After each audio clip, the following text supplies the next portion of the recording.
So do you guys drink coffee? A little bit? Oh no, what's happening? Financial success was a byproduct of doing something you loved and something that you feel you executed for the customer. As you build a cafe, you have a full-on relationship with everything that went into the remodel, the design. They're all different. Good relationships have been a huge contributor to our growth and our success. A lot of wonderful people here in Hawaii.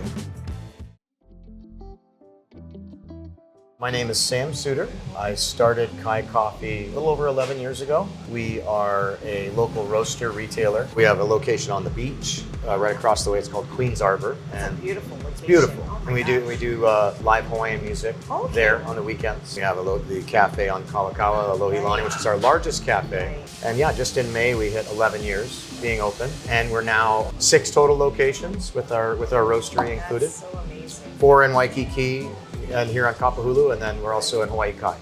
I want to make sure I make a nice coffee for you guys. Like riding a bike.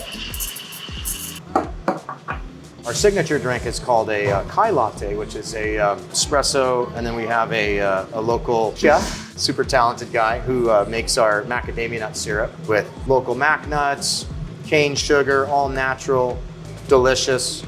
Been collaborating with him for quite a while now, but that's called the Kai Latte. So that's offered in the hot, iced, and blended, the frappe version.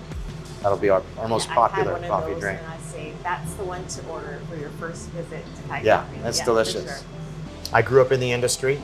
My family started Honolulu Coffee Company when I was about 11 years old. I have 6 siblings. Mainly my brother and my dad were the driving force. We all worked together.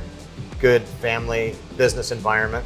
Kind of crazy, yeah, but a lot of fun. The one area where I loved that I did glean from being in the family business is that financial success was a byproduct of doing something you loved and something that you feel you executed for the customer. And in the family business, you get to work in all levels. Like all levels, you're yeah. exposed to so much. It just whatever needed to be done, really. Right. We were making scones, we were serving coffee, we were cleaning, we were always working. But it was a lot of fun, and I missed that part of it.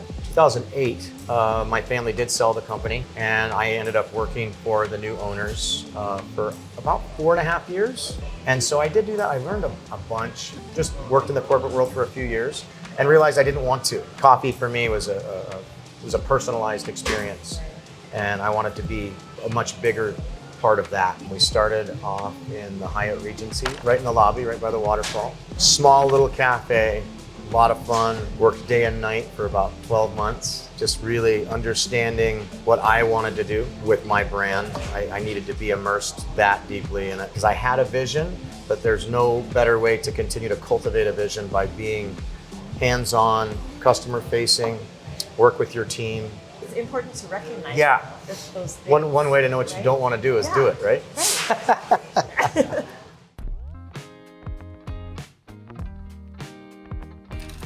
To be in Waikiki, Yes. what is that like? And I know one of your more recent cafe openings was in a residential community. Right. What have you learned from both environments? Advantages and disadvantages. I think Waikiki is a consistent volume. For the most part, you're going to be blessed with visitors all the time. As you know, in 2020, all of that crashed. So that also was a really big growing part of our business, was just understanding nothing is sure. Be ready for the rainiest day. But Waikiki is amazing because it's a nice blend of tourists and locals. We have a big local customer base as well, that they will seek us out and come into the cafes. But Waikiki is a beast, and you have to be really prepared to handle all elements. But we're very blessed to be in. I love Waikiki doing business. What about your residential area, the one that's in Kalakaua Valley? What do you find that you love about being in a community? And how have they been able to support you, or have you supported the community in that area? Yeah, I mean, it kind of takes me back to being a kid and working in our cafes, and it was very community driven. I love it. It's awesome to be immersed in a community environment. I do want to do more of that when the time is right, but it's a lot of fun. You get to know your regulars. You don't have just like that 1 or 2 week relationship. It's every day. And yeah. So with the current environment, we talked about tariffs earlier. Yes. Do you have any insight for maybe other shop owners, what you have to try and maintain to just, thrive? I think you have to really be creative at this stage. I think I think these tariffs are very challenging right now, but I do think it's going to create opportunities for people here in Hawaii and people on the mainland. I think it's going to be good economically, long term. I have the fortune of working with people I've worked with for a long time, and I just have conversations. I go and I'm like, hey, what do you think about this? So I collaborate more with my vendors than I have prior. Our food suppliers, our coffee suppliers. I think what's going to happen as a result of what the challenges we're going through is, I think there's even going to be a bigger sense of community. Anytime you have financial challenges and you're able to collaborate and find a successful way through that, then you get past it and you're looking back and you're like, oh wow, we're in a much better place than we were. Right. If they're able to support you and you can support them, it becomes a win-win situation in terms of moving Ideally, forward. yeah. Ideally. Yeah, that's hard. If good opportunities come up, I think good operators in Hawaii, I want to encourage, find good locations. Your product is good, you're a good operator, you can do well here. Is there something that you look forward to during summertime?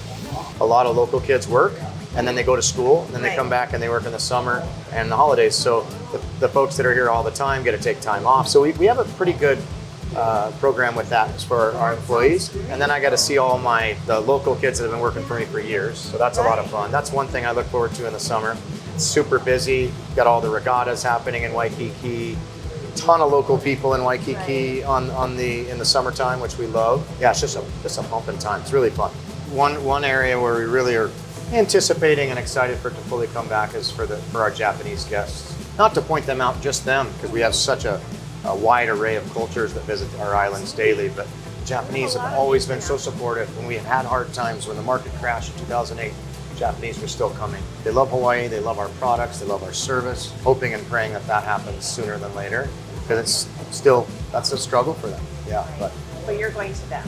I'm going to them. So we've been doing events, a couple events a year in Japan. Tokyo, Osaka, we're going to do some stuff in Kyoto. And that's really been our campaign, to just say, hey guys, we miss you guys. Here we are, here's some coffee, let's hang out. So we've had the fortune of collaborating in some really cool events over there. When the time is right, I really would love to open in Japan. So that's a big, long-term goal. I copyrighted all of my name and slogan the year I started my business in Japan. That's how long I've been planning to do this.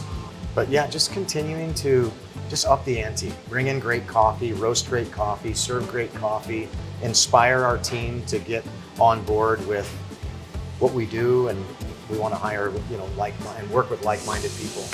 But just continuing to mentor, learn. It's a fun business to be in. I love it. Thank you so much, Seth. Of course, thank you. Cheers.